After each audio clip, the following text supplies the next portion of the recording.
जय मसीह जय मसीह की। अभी दीपू भाई बोल रहा था, हम फिलोमोन की किताब में से आ, ये वचन सीख के आ रहा है। आखिरी पदों में कई सेवक लोगों का, कई भाई लोगों का नाम पौलुस लिखने के टाइम बताया है। वो व्यक्तियों के बारे में हम थोड़ा सीख कर आ रहा है।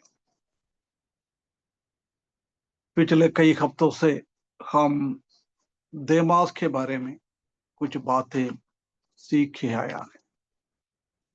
हम जानता है कि देमास ऐसी एक व्यक्ति है, स्टार्टिंग में प्रभु के लिए अच्छा सा जीवन बिताया है, परंतु आखिरी में उनका जीवन प्रभु से, प्रभु का सेवा से और प्रभु का दास से वो दूर होकर इस दुनिया के पीछे चलने लग गया है। परमेश्वर को प्रेम करने के जगह में वो दुनिया को और दुनियादारी को प्रेम किया है। विश्वास उनका टूट गया है। यदि हमारे जीवन में भी हम प्रभु से ज्यादा इस दुनिया को, नहीं तो हमारे घर को, हमारा पत्नी को, हमारा पति को, हमारा बच्चों को, हमारा माँ बाप को, किसी को भी हम प्रेम करें, वो प्रभु का प्रेम से हमको दूर करवाता है। इसलिए प्रभु यीशु मसीह बोल रहा है, मुझे प्रेम करने के टाइम पूर्ण दिल, पूर्ण मन, पूर्ण शक्ति, सब कुछ पूर्णता के साथ प्रेम करना है। परंतु पड़ोसियों को प्रेम करने के बाद ऐसा नहीं बोला है। बोला आपका पड़ोसियों को आप प्रेम करो, आपको भाई बहनों को आप प्रेम करो, परंतु पूर्ण रीति से प्रेम करना सिर्फ प्रभु को है, सिर्फ परमेश्वर को है, परमेश्वर का वचन को है, और किसी को भी उतना वैल्यू हम ना देना है। आजकल हम जानता है कि विश्वासी लोगों, सुसमाचारक लोगों, प्रभु का दास लोगों, हम दुनिया का कुछ फायदामंद के लिए हम दुनिया का लोगों को ज्यादा प्रेम करते हैं, परंतु परमेश्वर वो नहीं चाहता है।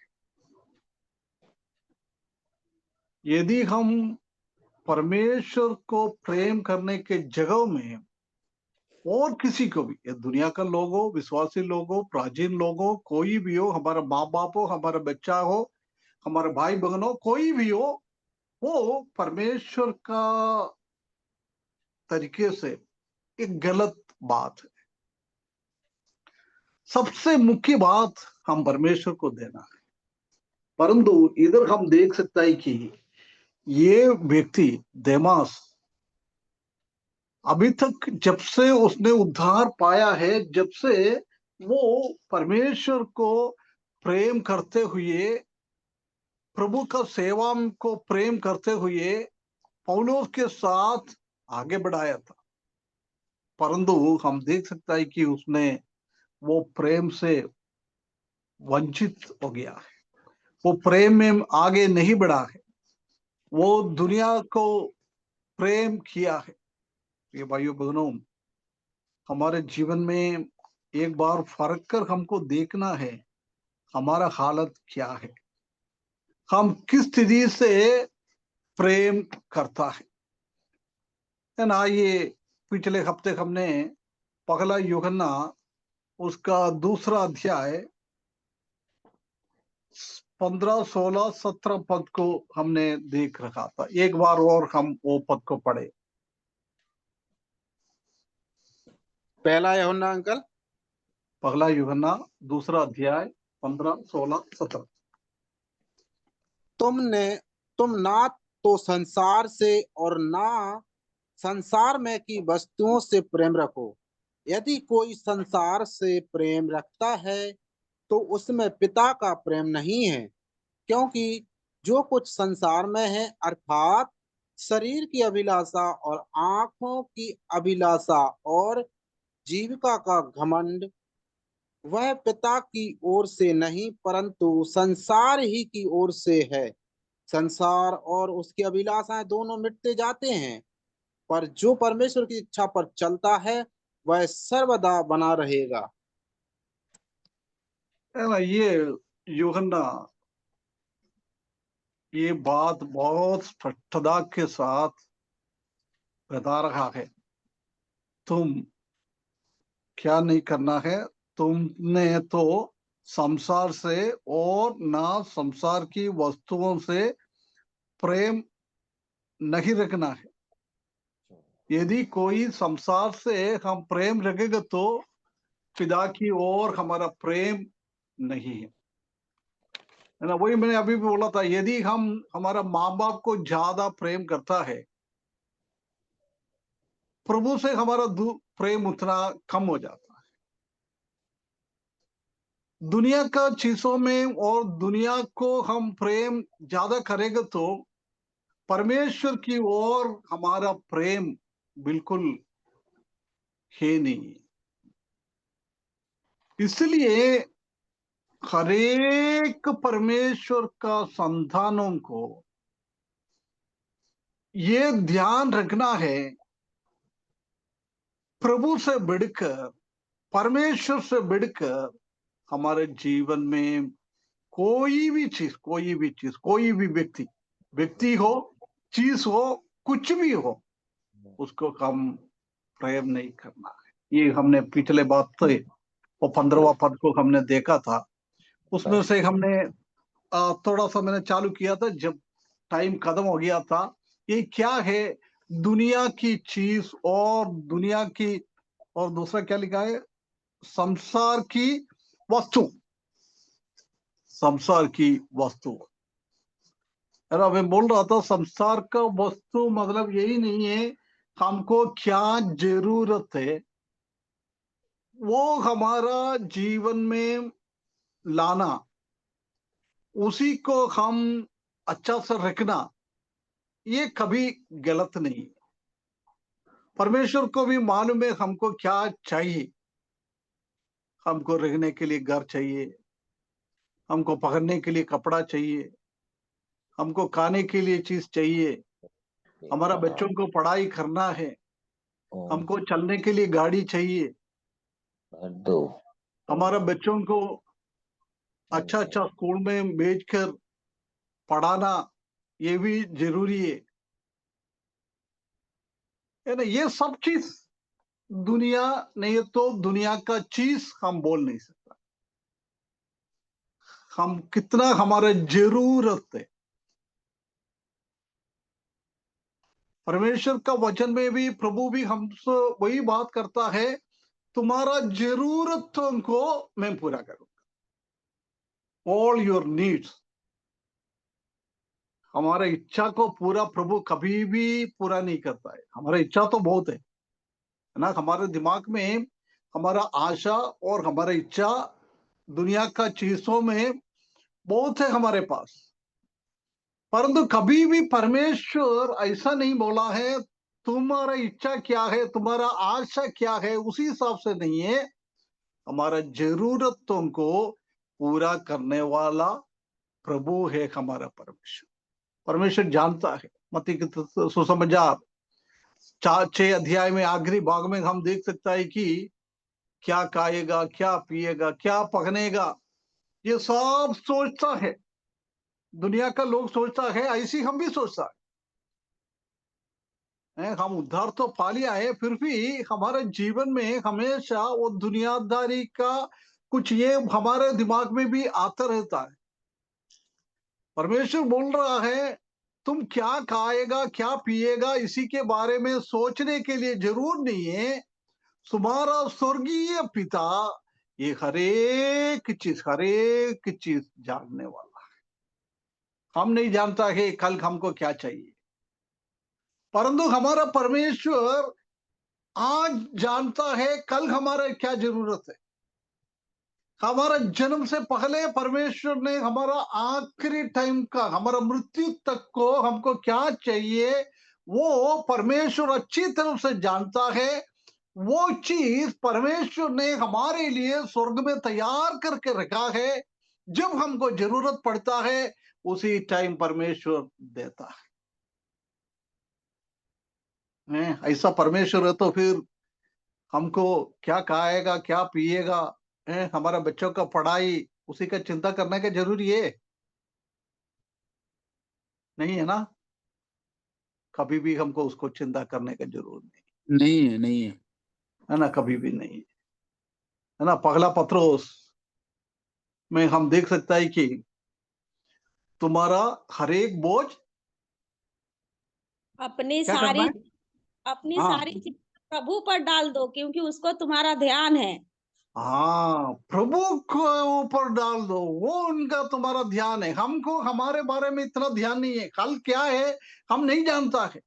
आज अभी मैं बात कर रहा है इसी टाइम मेरा जरूरत क्या है परमेश्वर नहीं जानता है। अभी मैं बीमार नहीं है, कोई कैंसर नहीं है, कुछ भी नहीं है, मेरे को नहीं मालूम है कभी कल मेरा जीवन में कुछ कैंसर आएंगे क्या, कुछ बीमारी आएंगे क्या, कुछ हार्ट अटैक आ जाएंगे क्या, ये सब परमेश्वर ने पहले से मालूम है।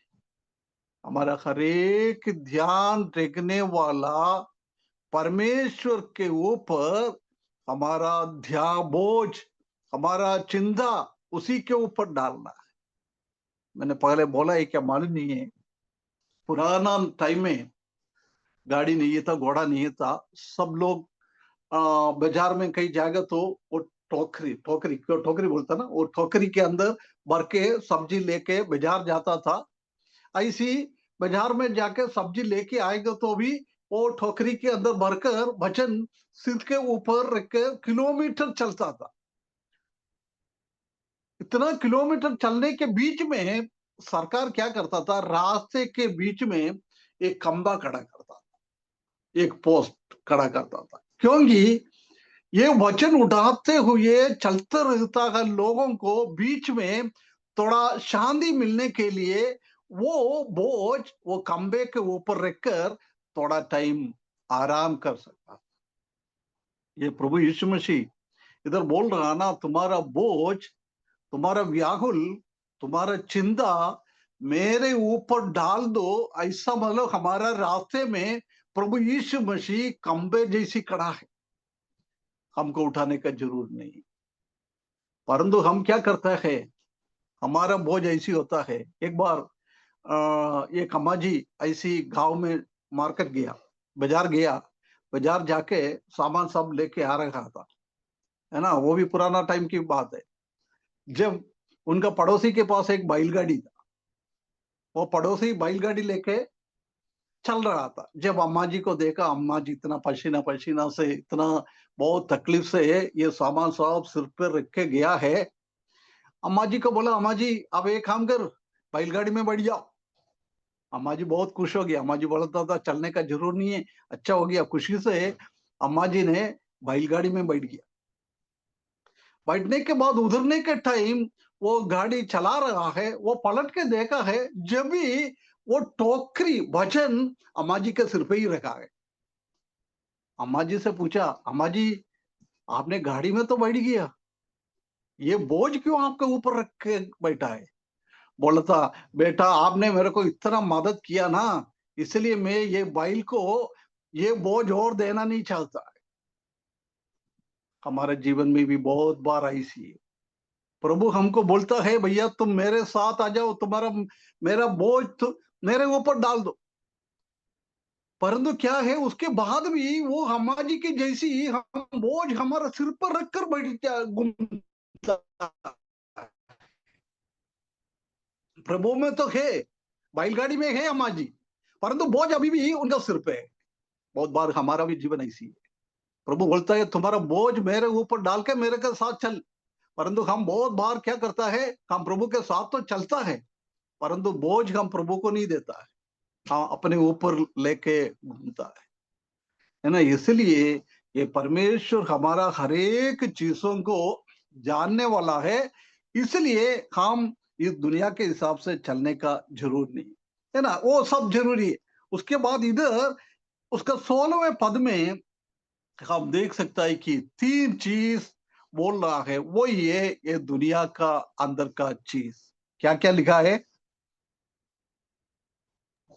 शरीर की अभिलाषा, शरीर का अभिलाषा, आंखों की अभिलाषा और जीविका का घमंड। आंखों की अभिलाषा और जीवन की घमंड। घमंड। ये ना, ये हमारे साथ चलता रहता है, इसी से हमको दूर रहना है। परमेश्वर प्रभु यीशु मसीह ने ऐसा नहीं बोला है। अरे यार, मेरा ये बाइबल में थोड़ा ना अक्षर भी नहीं दिख। शरीर का अभिलाषा, परमेश्वर बोल रहा है शरीर का अभिलाषा तुम्हारे जीवन में नहीं होना चाहिए। शरीर का अभिलाषा को तुमको त्याग करना है। शरीर को त्याग करने के लिए बोला है, नहीं है ना। नहीं। नहीं अंकल। शरीर को त्याग करने के लिए नहीं बोला है। शरीर तो अपन को चाहिए। शरीर में क्या क्या चाहिए वो भी हमको चाहिए। घर हमको चाहिए है, वो त्यागने के लिए परमेश्वर ने नहीं बोला है। फिर बोला था शरीर का अभिलाषा, ऐसी आंख तो हमको चाहिए। हमको देखना है, परखना है दुनिया का चीजों को, क्या भलाई है क्या बुराई है, ये सब हमको चाहिए। देखने के लिए कोई मना नहीं किया है, परंतु बोल रहा है आंखों की अभिलाषा। जीवन हमको जरूरी है, परंतु जीवन में घमंड नहीं होना चाहिए, है ना। इसलिए शरीर भी जरूरी है, आंख भी जरूरी है, देखना भी जरूरी है, जीवन भी जरूरी है, ये सब जरूरी है, ये परमेश्वर जानता है। परंतु यूहन्ना बोल रहा है शरीर की अभिलाषा और आंखों की अभिलाषा और जीवन की घमंड, ये चीज हमारे जीवन में नहीं होना चाहिए। ये चीज किसकी ओर से आता है? संसार की ओर से। संसार की ओर से आता है। ये चीज संसार की ओर से आता है, इसलिए ये शैतान का है। अभी हम जानता है कि ये संसार अभी किसका अधीनता में है? शैतान के। शैतान का अधीनता में है ना। अभी प्रभु का अधीनता में है नहीं है, क्योंकि प्रभु उसी के ऊपर कंट्रोल है। आखिरी में प्रभु के पास आ जाएगा, परंतु अभी कुछ दिनों के लिए, कुछ टाइम के लिए, जब से वो पाप इस दुनिया में आया, पाप का पूर्ण रीति से नाश नहीं हो जाएगा जब तक ये दुनिया का राजा अभी शैतान है। परमेश्वर इतना जल्दी उसको कदम भी नहीं करेगा। परमेश्वर अपना अपना टाइम में ये सब करेगा। ये बात हम दूसरा आगमन के बाद क्या क्या हो रहा है उसी के बारे में जब हम सीखता है, जब आखिरी में इस बात को हम ध्यान दे देंगे, है ना। इसलिए ये दुनिया की चीज, दुनिया की अंदर की चीज बदलो, शरीर की अभिलाषा और आंखों की अभिलाषा और जीवन की घमंड, ये क्या है? शैतान के पास 3 तीर है। ये तीर हमेशा वो विश्वासियों की ओर लगाते जाता है ना। बम्बू की उसी में से तीर मारता ना। पुराना टाइम में जानवर को सबको मारने के लिए तीर मारता था। ऐसी हरेक विश्वासियों को विश्वास जीवन में मार डालने के लिए, उनका आत्मिक जीवन में आगे ना बढ़ने के लिए हमेशा शैतान हमारे आगे पीछे चलते रहते हुए वो तीनों तीर हमारे ऊपर डालते जाता है। जब प्रभु परमेश्वर ने आदम और ईव को बनाया था, जब ईव के पास ये तीनों तीर लेकर पहुंच गया था,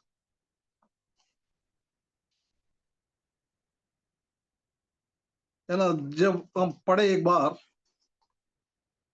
उत्पत्ति की किताब 3 अध्याय उसका 6वें पद, उत्पत्ति की 3:6।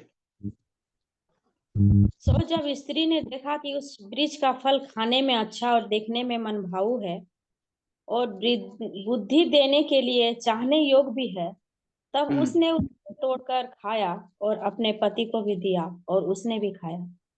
ये 3 चीज इधर बता रहा है। पहले शैतान ने आया, हमको सब इंसिडेंट मालूम है, इसलिए मैं डिटेल्स में नहीं जा रहा है। जब वो फल दिखाया हवा को, सबसे पहले क्या मालूम पड़ गया? वो अच्छा है दिखने में, खाने के लिए क्या लिखा है? सबसे पहले वो देखा, आंखों से देखा। हाँ अच्छा है। हाँ, खाने के लिए अच्छा है ना। ये कौन सी अभिलाषा है? ये मन की शारीरिक हैं? हाँ, शारीरिक अभिलाषा है। शारीरिक हमारा खाने के क्यों हम खाता है? हमारा शरीर का संतुष्टि के लिए, पर शरीर का पुष्टि के लिए, शरीर अच्छा होने के लिए हम खाता है।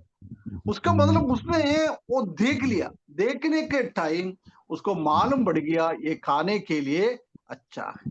सबसे पहला वो तीर शैतान ने हवा के ऊपर छोड़ दिया है, शारीरिक अभिलाषा। अब देखो ना, उसी भाड़िया में परमेश्वर ने कितना भेड़ को बनाया है। हरेक पेड़ों में फल भी है, परंतु परमेश्वर ने उनको बोला है तुम ये पेड़ का फल छोड़कर बाकी सब का पेड़ का फल खा सकता है। हवा को दूसरा कोई पेड़ का फल लगता नहीं है ये शरीर के लिए अच्छा है। परमेश्वर ने बोला है ये तुम्हारा शरीर के लिए, तुम बाकी हो सकता है हजारों लाखों कितना भी पेड़ हो, वो पूरा पेड़ भरा हुआ था। परमेश्वर ने बोला है तुम्हारा शरीर के लिए ये सब खा लो, उसी को ध्यान नहीं दिया है। परंतु शैतान ने आकर उसको ये बताया है, जब उसको समझ में आया है ये शरीर के लिए अच्छा है। परमेश्वर ने क्या बोला था? वो ये खाना नहीं है, शरीर के लिए अच्छा नहीं है। यदि ये खाएगा तो तुम क्या हो जाएगा? उनको मर जाएगा। मार जाएगा। ये ना, परमेश्वर ने बहुत क्लियरली बोला है ये पेड़ का फल तुम्हारा शरीर के लिए अच्छा नहीं है, ये फल तुम्हारा शरीर के लिए बुरा है।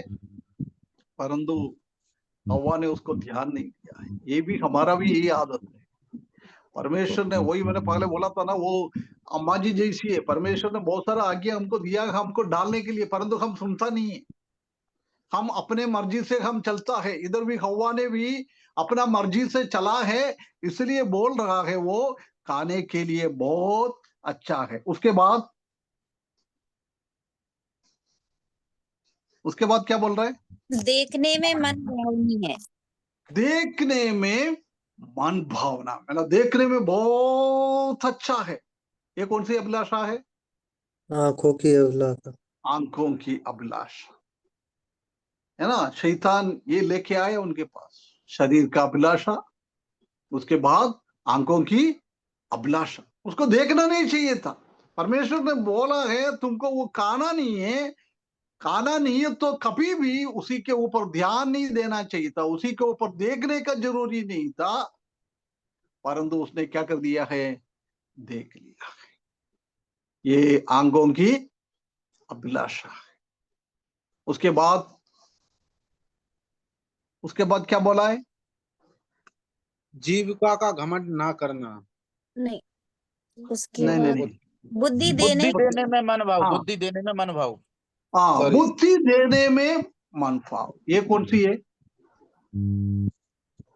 मानसिक अभिलाषा। हाँ, जीवन मतलब जीवन की अभिलाषा। बोला तो ये मैं खाएगा तो मेरा बुद्धि बढ़ जाएगा है। वो शैतान ने बोला ये खाएगा तो तुम परमेश्वर की जैसी बनेगा।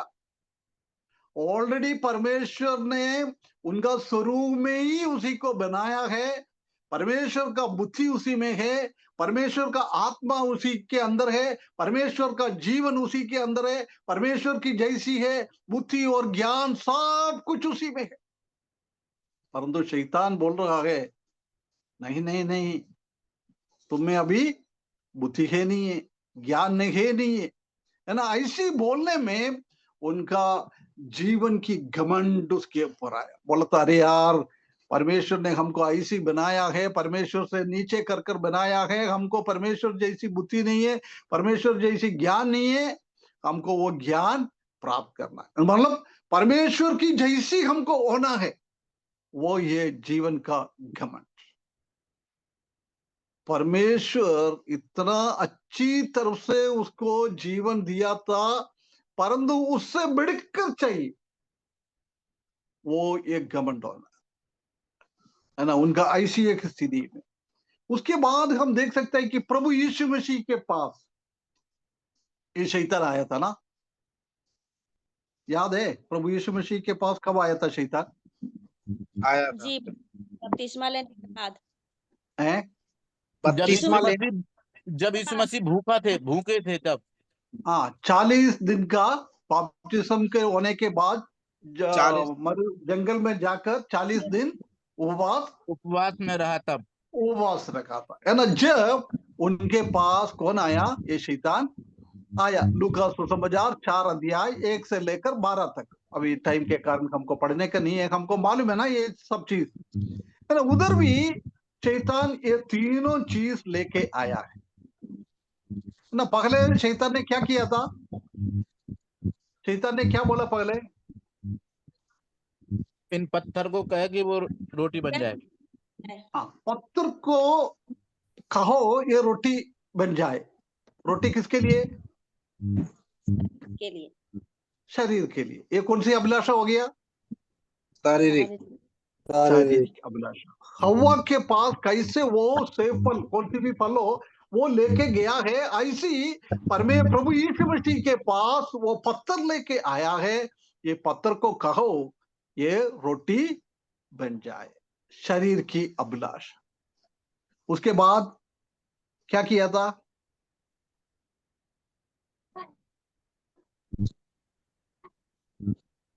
ना, पहाड़ के ऊपर खड़ा करके बोला है पूरा दुनिया को देखो, दुनिया का सुंदरता को देखो, ये किसका है?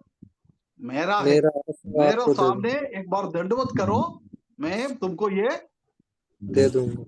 ये कौन सी अभिलाषा है? दे दूंगा। हैं?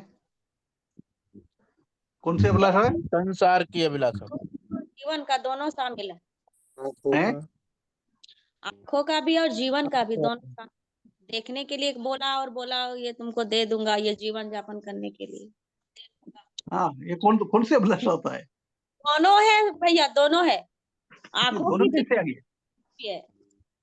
दोनों कैसे आ गई? ये बोला कि देखो, जब हाँ, वही देखे बोला ना, देखने के लिए बोला ना। ये आंख की अभिलाषा है ना, आंखों के सामने ये उनका पृथ्वी का खूबसूरती लेके आया है ना। देखो भैया, है ये सबका ध्यान दे, देखो उसको मैं तुमको दे दूंगा, आंखों की अभिलाषा। उसके बाद क्या किया है? तीसरा कौन सी टेस्टिंग था? मंदिर पे ले जाके खड़ा किया, अंगूरे हाँ, पर। मंदिर के ऊपर जाके खड़ा कर दिया। क्या बोला खड़ा करने के बाद? मुझे अपने आप को प्रणाम। यहाँ से गिरा दे, हाँ, क्योंकि वो उसके दूत तुझे हाथ वाथ उठा लेंगे, ऐसा ना हो कि तेरे पाँव में पत्थर से ठेस लगे। है ना। उसको बोला था तुम एक काम कर, इसमें इधर से कूद जाओ, स्वर्गदूत तुमको संभालेगा। ये कौन सी अभिलाषा है? जीवन की, बचने की। जीवन की घमंड का बात है ना। शैतान बोल रहा है अभी तुम्हारे बारे में किसी को, क्योंकि उसने बपतिस्मा लिया है, अभी उसने कुछ चमत्कार का काम नहीं किया है, सेवा करने के लिए बाहर निकलने वाला है, उसके लिए जाके परमेश्वर से बात कर रहा था 40 दिन और रात, वो पब्लिक मिनिस्ट्री करने के लिए, है ना। जब ऐसा खरा है, अभी खरा नहीं है, शैतान क्या बोल रहा है? अभी तुम्हारा नाम दुनिया में किसी को भी नहीं मालूम है, सिर्फ उनका घर वाले को मालूम है, और किसी को भी प्रभु यीशु मसीह के बारे में नहीं मालूम है। इसलिए बोल रहा है तुम एक काम करो, अभी तुम नीचे कूद जाओ, तुम्हारा स्वर्गदूत तुमको बचाएगा, लोग देखेगा तुमको, तुम्हारा नाम इतना ऊंचा उठेगा, इतना ऊंचा उठेगा, है ना। जीवन की घमंड।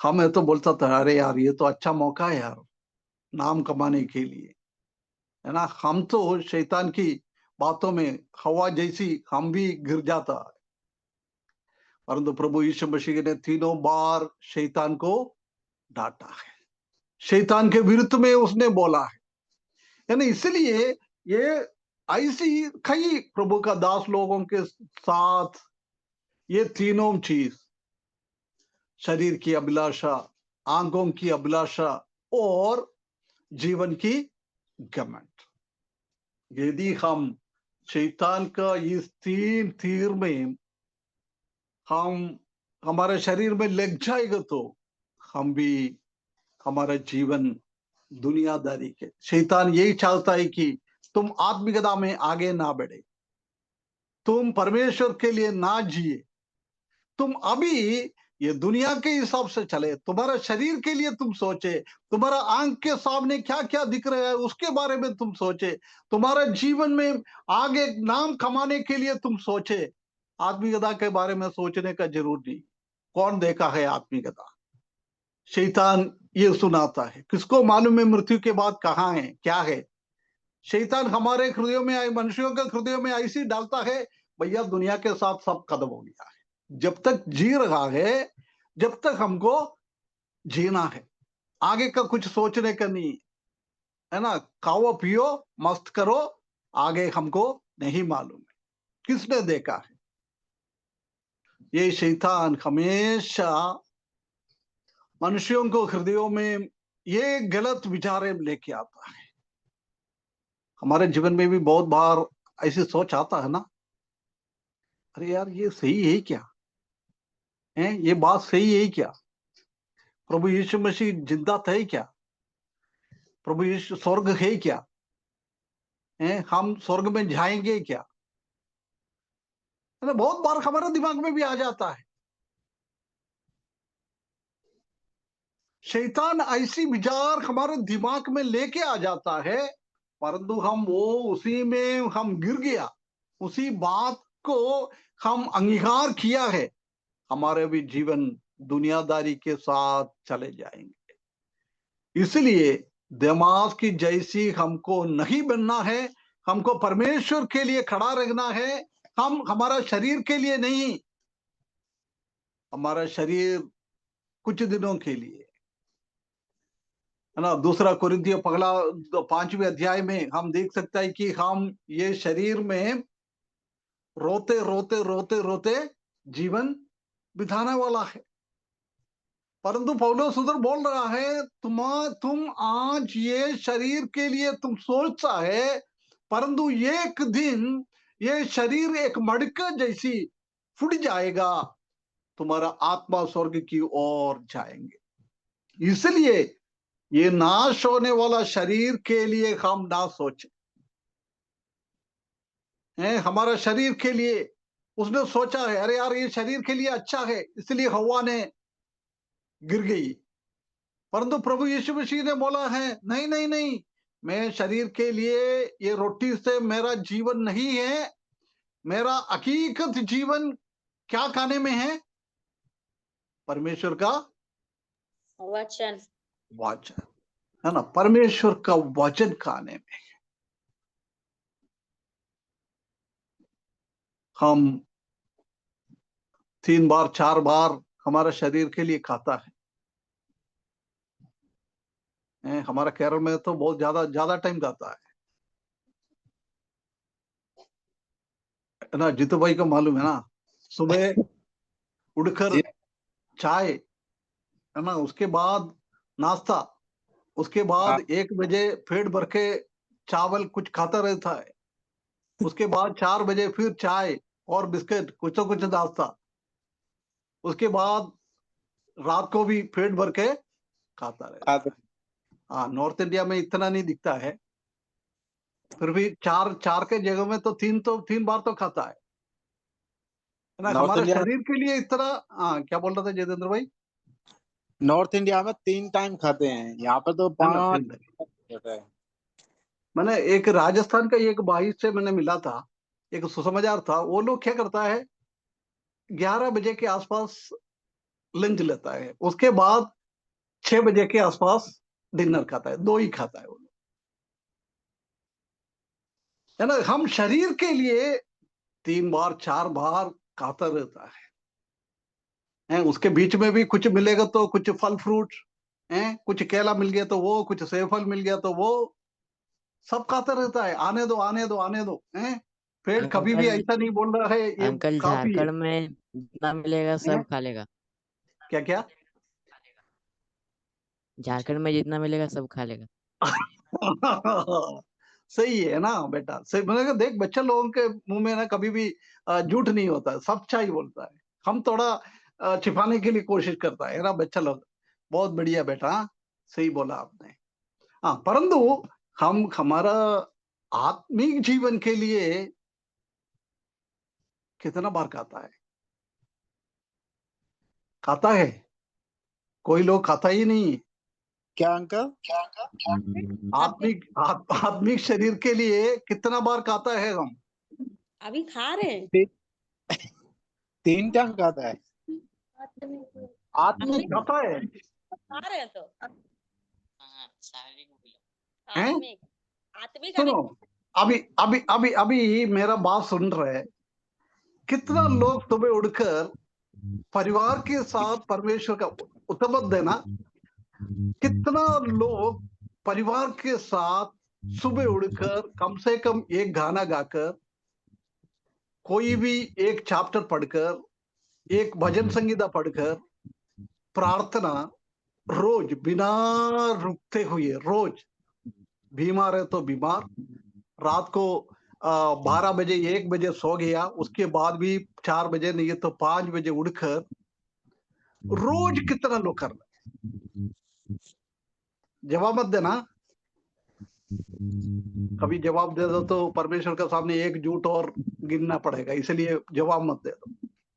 अपने बारे में सोचो कितना बार। उसके बाद व्यक्तिगत रीति में कितना लोग परमेश्वर का वचन के साथ पारिवारिक प्रार्थना के बाद परमेश्वर का वचन पढ़ने के लिए और प्रार्थना करने के लिए अकेले कितना टाइम हम बिताता है?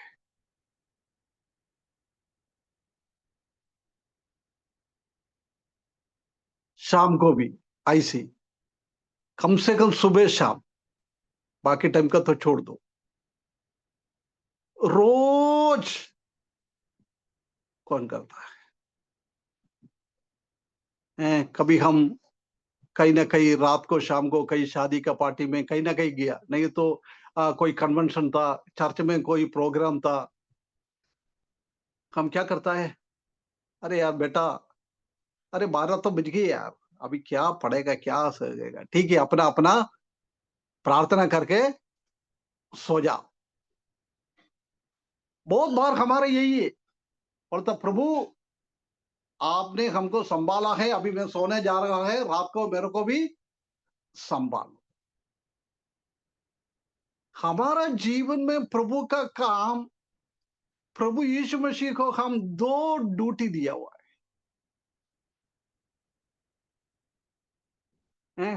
परमेश्वर प्रभु को हमने दिन के लिए एक ड्यूटी दिया है, रात के लिए एक ड्यूटी दिया है। कोई बता सकता है?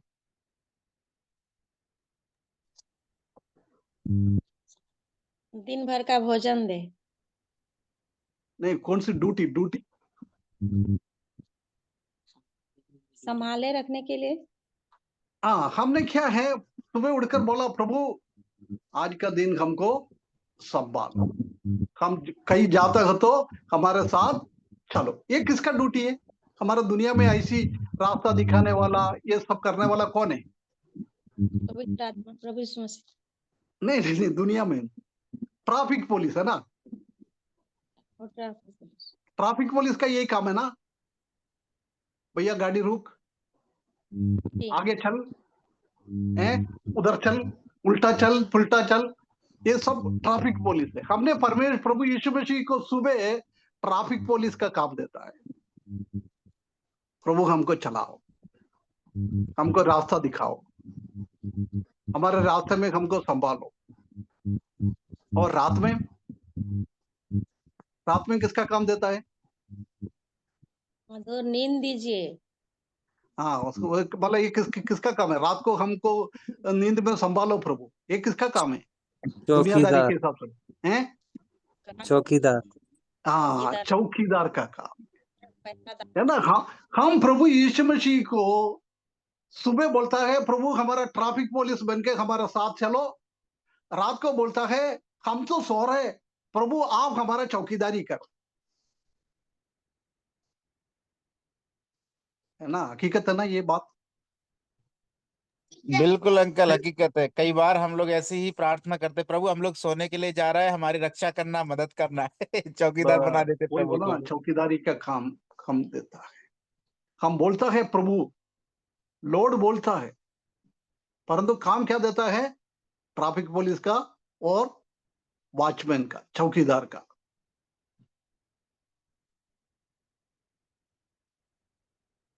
है ना। ये हमारा काम। परंतु हम प्रभु के साथ कितना भी लेट आए, हम फैमिली प्रेयर छोड़ना नहीं चाहिए। सिर्फ परमेश्वर का वचन पढ़ने से भी नहीं, उसमें से बच्चे लोगों को भी बोलना, बेटा आज आपने वचन 30 पढ़ लिया समझ लो। बेटे को बोलना, मम्मी नहीं तो पापा पूछेगा आपको इसमें से क्या समझ में आया। कितना कितना घर पे ऐसे काम करता है। बच्चे लोगों को हम अभी कोई भी वचन पढ़ लिया, उसमें से बच्चों से कौन पूछेगा बेटा बेटी आपको इसमें से क्या समझ में आया?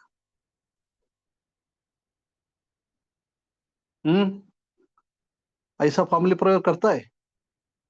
कितना पिताजी लोग हम पढ़ने के उसमें से बच्चों को, नहीं तो पति को, पत्नी को, कितना लोग समझाता है।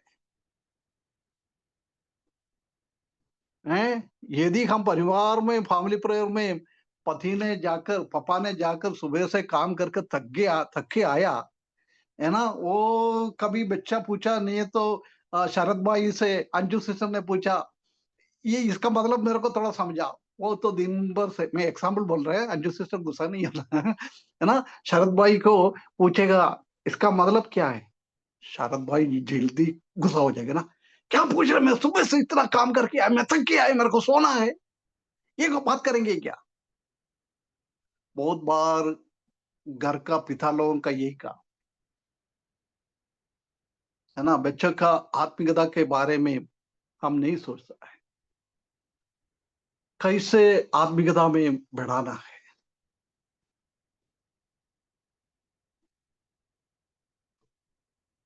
हमारे घर के, मेरा सामने जवान लोग है, अधिकतर जवान लोग है,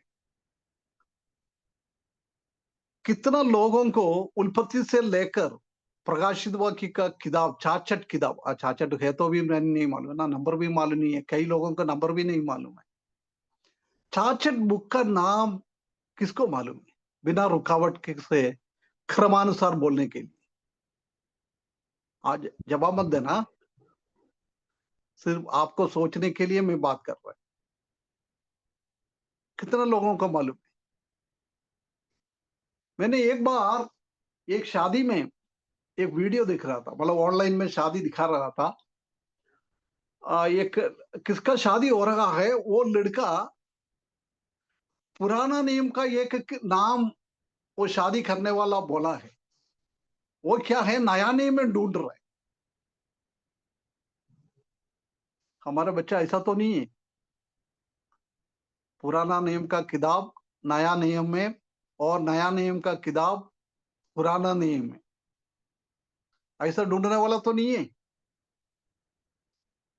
आजकल बच्चे लोग थोड़ा तेज हो गया है, वो बाइबल के सबसे पहले इंडेक्स डाला हुआ ना, उसी के अंदर पेज नंबर भी लिखता है। इसलिए कभी वो किताब का नाम बोलेगा तो तुरंत वो पहला वाला पेज में देखेगा, योना कहाँ पर है, हाँ पेज नंबर 1050, तुरंत उसमें से 1050 ढूंढ के पढ़ता है। हम ऐसा तो नहीं करने वाला है, इंडेक्स देख के स्टार्टिंग में देख के जेनेसिस 1 नंबर पे, निर्गमन की किताब 50 पेज पे, भजन संगीता 1000 पेज पे, वो पेज नंबर देख के तो नहीं ढूंढता है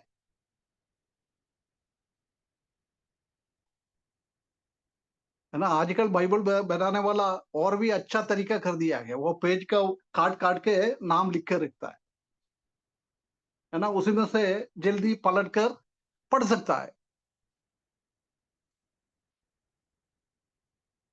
कम से कम एक एक किताब में क्या क्या, उत्पत्ति की किताब में मेन सब्जेक्ट क्या है, कितना लोगों को मालूम।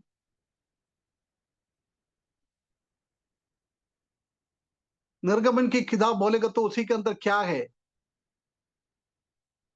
जनरल नॉलेज, कितना लोगों को है।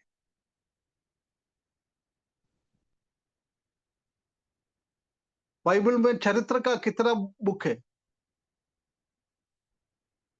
पोएट्री कितना है, भविष्यवक्ता का किताब कितना है,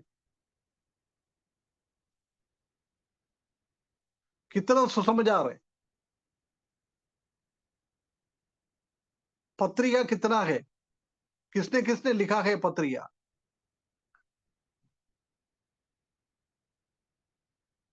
जानकारी है। कम से कम जी के जनरल नॉलेज, अंदर की बात नहीं कर रहे हैं, कितना लोगों के है।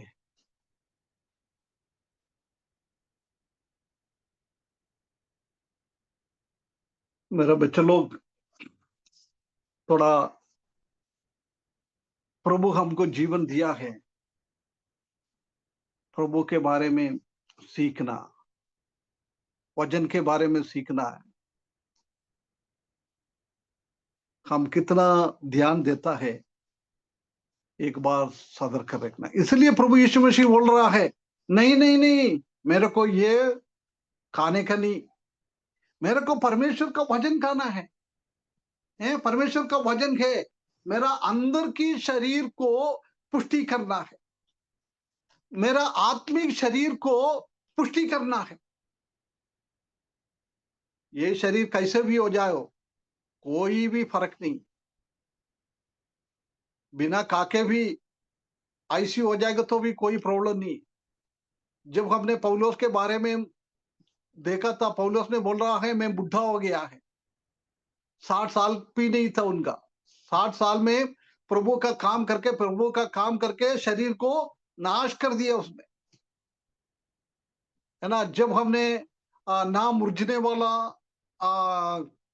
मुकुट के बारे में देखा है, जब क्या बोल रहा है, मेरा आत्मिक शरीर को, मेरा अंदर का शरीर को पुष्टि करने के लिए, और ये शारीरिक अभिलाषा और आंखों का अभिलाषा मेरे पास ना आने के लिए मेरा शरीर को मैं कूटता पीटता रहता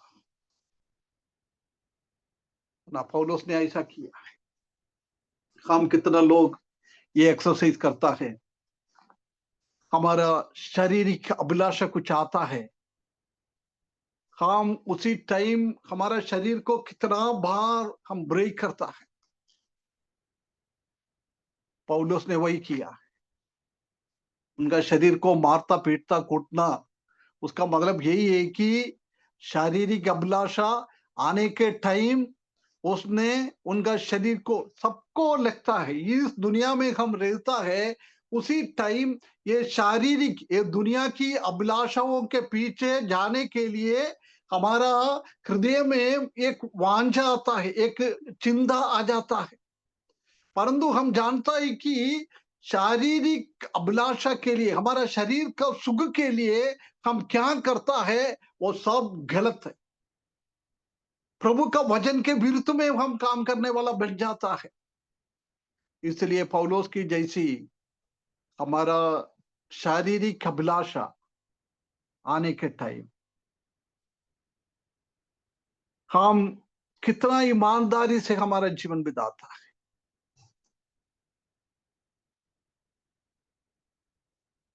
हमारे सामने कुछ हमको मिला है, किसी का कुछ पैसा मिला, कुछ पेट्स मिला है,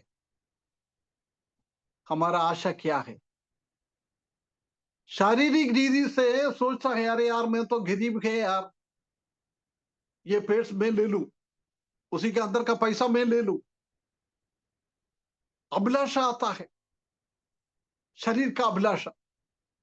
परंतु हम आत्मिक रीति से अच्छा सा जीवन बिताने वाला है तो क्या हो जाता है, हम बोले नहीं नहीं नहीं, किसी का भी चीज उधर पड़े रहता। मेरे सामने जवान लोग हैं, मैं बहुत उम्र में बहुत बड़ा है आप लोगों से, इसलिए मैं खुला थोड़ा बात करता। पिछले हफ्ते भी हमने देखा था कि पुराना नियम के हिसाब से व्यभिचार करना मतलब एक लड़का एक लड़की संबंध में गलत रिश्ते से रिश्ता हो जाता है, उसको व्यभिचार बोलता है। परंतु प्रभु यीशु मसीह बोल रहा है, तुम्हारा आंखों के सामने एक लड़की को तुमने देखा है, तुम्हारे दिमाग में वो आ गया है ये एक अच्छी लड़की है, ऐसी सोचने में भी व्यभिचार हो जाता है। मेरा बच्चों, आप स्कूल में जाता है, कॉलेज में जाता है, जाती है, हमारे सामने अन्य जाति लोग, आजकल तो बहुत फ्रीडम है, लड़का लड़की बैठकर सीखना करना खाना खाना सब चलता रहता है। हम कितना लोग उसी को कंट्रोल करता है। ऐसा तो नहीं है हमारा बच्चा बच्ची अन्य जाति लोगों के साथ, लड़का लड़की के साथ, लड़की लड़के के साथ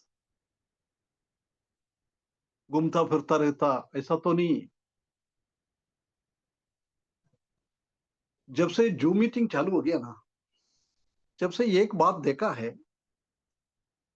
प्रेयर के लिए, परमेश्वर का वचन सीखने के लिए जूम मीटिंग चालू होता है, परंतु उसी के द्वारा भी कई लड़का लड़की प्यार में आकर शादी कर दिया है, शादी की बात चल रहा है, ऐसी चल रहा है।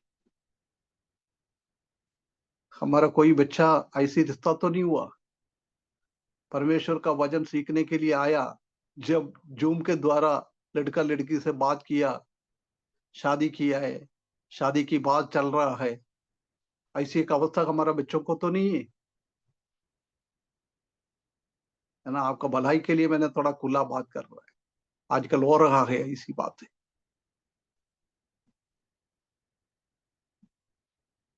सतर्क रह गए बच्चे लोग।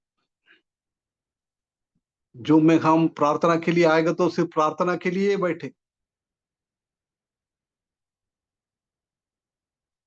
प्रार्थना हम आत्मिक बातों के लिए आकर उसी के द्वारा हमारा शारीरिक अभिलाषा और हमारा आंखों की अभिलाषाओं में हम ना आगे बढ़े। कई लोगों को मैंने सुना, इसलिए बोला है।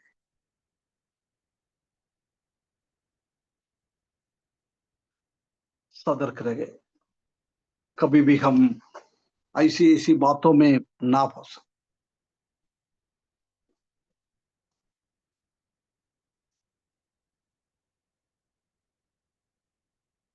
टाइम इधर खत्म हो रहा है, इसलिए मैं इधर समाप्त करता हूं। और भी इसी के बारे में कुछ बोलना है, मैंने सोचा आज खत्म करूं, परंतु मैं क्या बोलने के लिए सोच के आया है वो मेरे मुंह से नहीं निकला है। और प्रभु ने कुछ बातें मुझसे कहने के लिए बोला है, मैं आप लोगों के साथ ये बात शेयर किया है। जवानों, अपना जीवन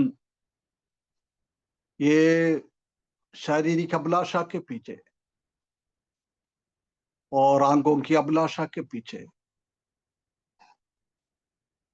हमारा मसीही जीवन खराब ना करे। आजकल जवान नहीं है, शादीशुदा लोग भी बहुत गलत तरीके से ये अभिलाषाओं में घूमते फिरते रहता है। व्हाट्सएप, मैसेंजर, उसी के साथ भी कई लोगों के साथ संबंध हो जाता है। विश्वासी लोगों का घर का रिश्ता आजकल व्हाट्सएप के द्वारा, मैसेंजर के द्वारा टूट फूट रहा है। कई घर पे उसी के द्वारा डाइवर्स हो रहा है। ऑनलाइन के द्वारा रिश्ता बढ़ाते जाता है। कई अपना पत्नी को छोड़कर दूसरा पत्नी के साथ जाता है। बहुत खतरनाक रीति से अविश्वासी लोगों की जैसी विश्वासी लोगों के बीच में भी ऐसी बात चल रहा है। हम सतर्क रहे। हमने हमारा शादी के टाइम एक दूसरे को हाथ पकड़कर हमने एक कमिटमेंट तो किया है, मेरा मृत्यु तक, नहीं तो प्रभु का यीशु का आगमन तक आप मेरा पति है, आप मेरा पत्नी है। इसी के अलावा कोई रिश्ता हमारे बीच में नहीं आएगा। परंतु आजकल प्रभु यीशु मसीह के सामने, कलीसिया के सामने हमने ये बात कमिटमेंट किया था, भूल गया है हमारे बीच में, और रिश्ता में हम फंस जाता है। शरीर की अभिलाषा, आंखों की अभिलाषा बहुत खतरनाक है। लालच है, कुछ चीजों को लालच होते हुए गलतियों में हम फंस जाता है। हम दूसरे के साथ कंपेयर करता है, इनके पास यही है, मेरा पास वो है नहीं है। कैसे भी मैं भी उनके लेवल में आने के लिए हम कोई भी गलत रास्ता हम चुनता है।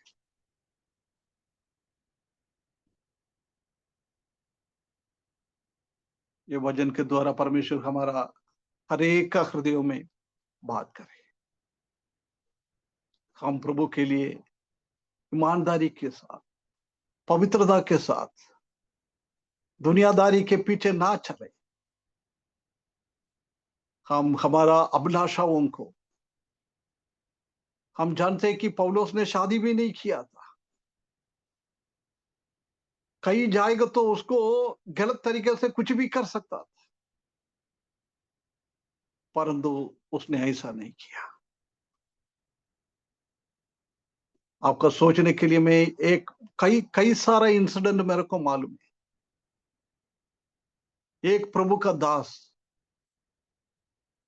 अच्छा प्रभु का सेवा करता है, YMF में सेवा करता है, केरल से आंध्र प्रदेश में जाकर सेवा करता है। सेवा में इतना आगे है, इतना आगे है, परंतु उसने क्या किया है, अपना वाइफ की बड़ी बहन की लड़की के साथ कोई संबंध चालू किया है। वो लड़की को अपना जगह से भगाकर थोड़ा दूर जगहों में मकान बना के उसी में रहने के लिए दिया है। ये प्रभु का दास क्या बोलता है, आंध्रा में सेवा करने के लिए जा रहा है बोलकर ये बड़ी बहन की लड़की के साथ संबंध, लड़की कहाँ है ढूंढ के परेशान हो गया, नहीं मिला है। वो उनका लड़की की भैया ने बहुत ढूंढा, कहीं ना कहीं उसको खबर मिल गया है लड़की इसी जगह में है। उसने जाकर देखेगा तो वो लड़की को 2 बच्चा है। उसने जाके पुलिस में कंप्लेंट किया। ये प्रभु का दास ने इनकार किया, नहीं मैंने को नहीं मालूम। पुलिस थाने में उनका बच्चों को भी बुलाया वो बच्चे लोग वो प्रभु का दास को देख के, प्रभु का दास बोलना अच्छा नहीं है, वो व्यक्ति को देखकर पप्पा पुकार कर उनके पास आ गया। प्रभु का सेवा करने वाला व्यक्ति।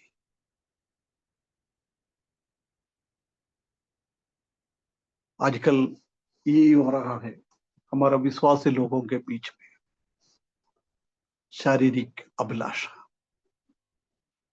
प्रिय भाइयों बहनों, हम ऐसी चीजों में ना फंसे, पवित्रता के साथ हमारा जीवन बिताने के लिए परमेश्वर हमको सहायता करे। चेतावनी के लिए मैंने ये बात आपको बोला है, हमारा जीवन सुधारने के लिए। मैं ऐसा नहीं लोग बोल रहा है आप लोग इसी में फंसा हुआ है। यदि कोई भी ऐसी गलत संबंध में फंसा हुआ है तो जवान हो, शादीशुदा हो, कोई भी हो, उससे से हम दूर हो जाए। हम प्रभु के साथ चलने के लिए प्रभु हमको सहायता करे। उसके बड़े नाम की महिमा।